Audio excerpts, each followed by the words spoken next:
एक गांव में एक चुड़ैल का साया था। वह चुड़ैल रात होते ही लोगों के घरों में घुसती और जो भी दरवाजा खोलता उसे अपने साथ उठाकर ले जाती। अरे मर गया रे, कोई तो मुझे बचाओ, कोई तो मुझे इस चुड़ैल से बचाओ, ये मुझे ले जाकर खा जाएगी। अगले दिन, ए विमला, जल्दी से ये सारे बर्तन धो ले, अंधेरा होने वाला है। अगर रात हो गई तो चुड़ैल यहाँ आ जाएगी। जी माँ जी, मैं रात होने से पहले सारा काम खत्म कर लूंगी। फिर इतना बोलकर विमला की सास घर के अंदर चली जाती है। सुनो जी, तुम्हें पता चला कल कल्लू को चुड़ैल उठा कर ले गई। हाँ, मुझे सुबह ही पता चला।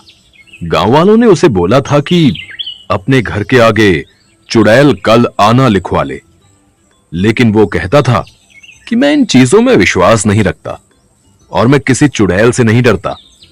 और अब देखो, उठा के ले गई ना चुड़ैल उसको। आप सही बोल रहे हो जी, भगवान का लाख शुक्र है, हमने तो अपने घर के आगे चुड़ैल का लाना लिखा हुआ है। तभी उसका बेटा घर आता है। हाँ माँ, लेकिन विमला घर के बाहर ही काम कर रही है, उसे भी घर के अंदर बुला लो, अंधेरा होने वाला है, कहीं चुड़ैल ना आ जाए। क्यों रे राजेश, तुझे बड़ी फिक्र हो रही अपनी बीवी की। तू चुपचाप अपने कमरे में चला जा, जब तेरी पत्नी बाहर का सारा काम निपटा लेगी तभी उसे घर में आने दूंगी। चल चुपचाप अपने कमरे में जा।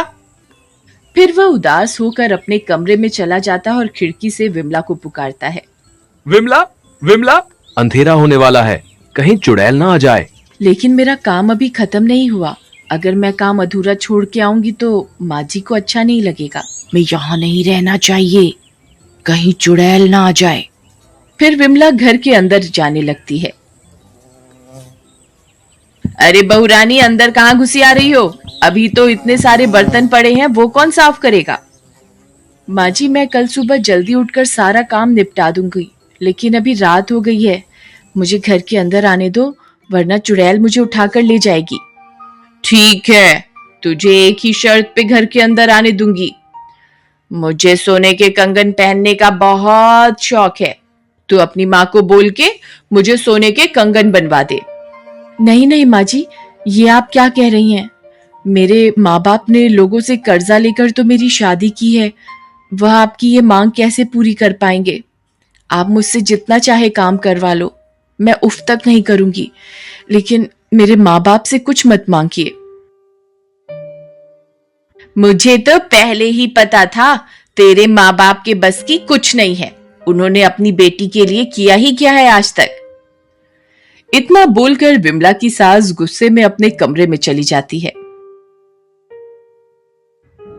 बेटा, अपनी लालची पत्नी की तरफ से मैं तुमसे माफी मांगता हूं, उसे माफ कर दो। नहीं नहीं पिताजी, आप माफी मत मांगिए, इसमें आपका कोई कसूर नहीं है। इतना बोलकर विमला अपने कमरे में चली जाती है। इस लालची औरत ने तो आज हद ही पार कर दी, ऐसी पत्नी होने से अच्छा तो न ही हो। फिर वह बाहर जाता है और दरवाजे पे लिखा होता है, चुड़ैल कल आना। वह उसे काट कर चुड़ैल आ जाना लिख देता है और जल्दी से घर के अंदर चला जाता है और अलमारी के पीछे छुप जाता है। फिर अंधेरा होने पर चुड़ैल अपने शिकार पर निकलती है।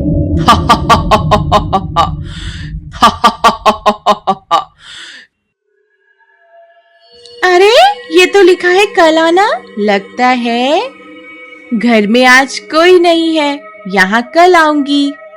फिर वह आगे बढ़ जाती है।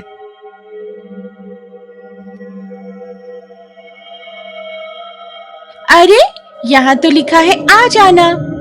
फिर वह उस घर का दरवाजा खटखटाती है। अरे, लगता है चुड़ैल आ गई। अरे मर गए रे, ये तो सच में आ गई। कहीं दरवाजा खोलने विमला ना आ जाए। अरे इतनी रात गए कौन आ गया? कहीं खेत में काम करने वाला बिरजू किराया देने तो नहीं आया? तभी वह दरवाजा खोलने जाती है। अरे बिरजू रुक जा, आ रही हूं। आज तो मजा आ गया, रात को भी लक्ष्मी के दर्शन हो जाएंगे। फिर जैसे ही वह दरवाजा खोलती है वह हक्की बक्की रह जाती है। अरे मर गए रे, ये तो चुड़ैल है। हे भगवान मुझे बचाओ।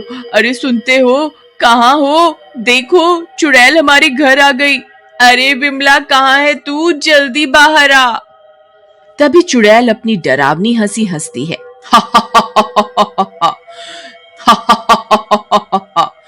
तुझे मुझसे कोई नहीं बचा सकता।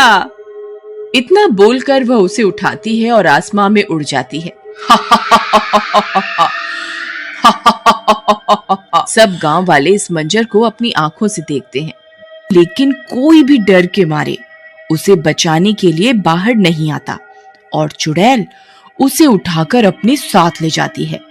शुक्र है भगवान का, इस लालची औरत से जान तो छूटी। तभी विमला बाहर आती है।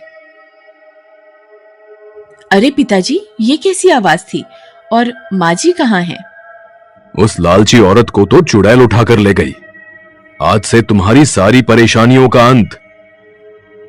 लेकिन पिताजी, हमने तो घर के बाहर चुड़ैल कल आना लिखा हुआ था, तो फिर चुड़ैल हमारे घर कैसे आ गई? अरे ये क्या, किसी ने इसे काटकर चुड़ैल आज आना लिख दिया। ये किसने किया? ये जरूर किसी गांव वाले की शरारत है। मैं अभी पता लगाता हूं। ठहरो बेटा, तुम्हें कहीं जाने की जरूरत नहीं है, ये मैंने ही किया है। इस लालची औरत को सजा मिलनी चाहिए थी। नहीं पिताजी, ये आपने ठीक नहीं किया। आपको ऐसा नहीं करना चाहिए था। बेटा, मुझसे रोज रोज तुम्हारी ऐसी हालत देखी नहीं जाती थी, इसीलिए मुझे लगा कि इस लालची औरत को सबक सिखाने का यही सही तरीका है। अब क्या करें? मां को वापस कैसे लाएं? इतनी रात में जंगल में जाना खतरे से खाली नहीं होगा। हम सुबह होने का इंतजार करते हैं। नहीं नहीं, जब तक तो बहुत देर हो जाएगी। हमें माँ जी को अभी ढूंढना होगा।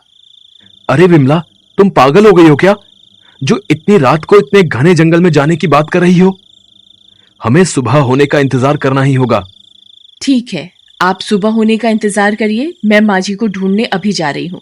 इतना बोलकर विमला अकेले ही हाथ में मशाल लिए इतने घने जंगल में घुस जाती है।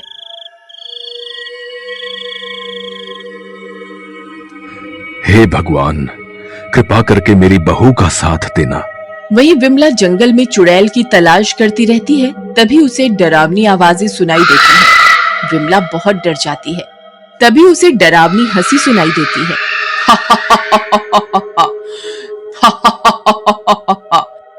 अरे ये कौन है जो खुद यहाँ मरने के लिए आ गया? ए लड़की, तेरी इतनी हिम्मत जो खुद इतने घने जंगल में आई? तुझे बिल्कुल भी डर नहीं लगा? हे चुड़ैल, कृपा करके मेरी माँ को छोड़ दो, बदले में मेरी जान ले लो। विमला की ये सारी बातें वह लालची औरत भी सुनती है। अरे मैं तो इसकी बिल्कुल भी परवाह नहीं करती थी और इसे कितना दुख पहुंचाती थी, लेकिन ये तो मेरी जान बचाने के लिए अपनी जान देने को तैयार है। अच्छा ऐसी बात है, ठीक है, मैं इसे आजाद कर देती हूँ, लेकिन बदले में तुझे अपने खून से मेरी प्यास बुझानी होगी। ठीक है, मैं तैयार हूँ, बस आप माँ जी को यहाँ से जाने दो। नहीं नहीं विमला, मुझ जैसी लालची औरत के लिए तुम अपनी जान मत दो, मैं इस सील के लायक हूँ। नहीं नहीं माँ जी, आप ये क्या कह रही हैं? जल्दी फैसला करो, कौन मेरी प्यास बुझाएगा। तभी राजेश अपने साथ गांव वालों को लेकर वहां पहुंच जाता है। अरे ये क्या, ये सब लोग कहां से आ गए? लगता है मुझे यहाँ से भागना ही पड़ेगा। अरे भागो रे भागो, अपनी जान बचाकर भागो। गांव वालों, मैं वापस लौटकर जरूर आऊंगी, मैं किसी को नहीं छोड़ूंगी। विमला, हम सब तुम्हारी बहादुरी देखकर दंग रह गए। तुमने जो आज किया है, ऐसा करने की हिम्मत किसी में नहीं थी। भगवान सबको तुम्हारी जैसी बहू दे। देख लालची औरत, तू इसे कितने दुख देती है और आज इसी ने तेरी जान बचाई है। बहू, मुझे माफ कर दे, मैंने तुझे बहुत दुख दिए हैं। कोई बात नहीं माँ जी, आपको माफी मांगने की कोई जरूरत नहीं है।